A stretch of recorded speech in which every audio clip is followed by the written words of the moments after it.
Ever wondered why we fall in love? Well, those warm, fuzzy feelings that make us want to be with a person more than anything don't come from our hearts, as popularized by romantic folklore, but mostly from our brains. We fall in love for several reasons, and our body responds accordingly with a cocktail of hormones strong enough to get us hooked. The main reasons why we fall in love come from our ancestors. The need for pair bonding and reproduction were essential for the evolution of our species. Nature took care of ensuring we didn't go extinct by managing our hormonal responses in a way that allowed us to survive as a species. When we fall in love, we go through 3 stages: lust, attraction, and attachment. Each stage is associated with different hormonal responses.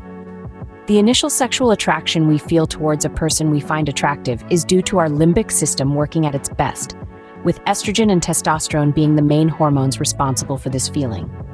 Norepinephrine, or PEA, a naturally occurring amphetamine that increases the experience of joy and reduces appetite, is usually released at this stage and continues into the attraction phase. This is where all the fun begins. This stage happens after the first biological response, and it triggers several hormonal responses. Love essentially triggers a feedback loop in our brain's reward system, making us want more. It kicks in mostly during this phase. Yes, the first rush comes from adrenaline. Falling in love with a person will actually cause a stress response in your body. You might experience a racing heartbeat, dry mouth, or sweaty palms. These are all reactions triggered by adrenaline. Being in love induces our bodies to produce the neurotransmitter dopamine, also known as the feel-good hormone. Dopamine is responsible for feelings of pleasure and happiness. Dopamine is a natural high. Its stimulant effects on the brain can make you feel great. High dopamine levels lead to increased energy, increased focus, and feeling less hungry. Can't stop thinking about your newfound love? That's serotonin in action. Women tend to produce slightly higher levels of serotonin than men when falling in love. Then there's oxytocin, the hormone that makes us want to cuddle. It's responsible for feelings of attachment with our loved ones. There is a spike in oxytocin levels during orgasm.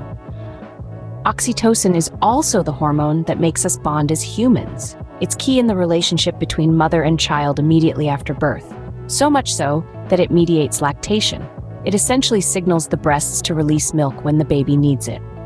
Vasopressin, mostly known as an antidiuretic, is also released immediately after sex. This hormone plays a key role in sex and partner preference. Vasopressin is an essential hormone that promotes healthy, long-lasting relationships. As with many other addictions, going cold turkey can be painful. We feel withdrawal symptoms when we break up with our partner.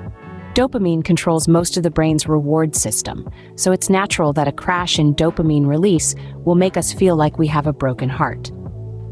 So there you have it. Love is a complex chemical cocktail. Enjoy it.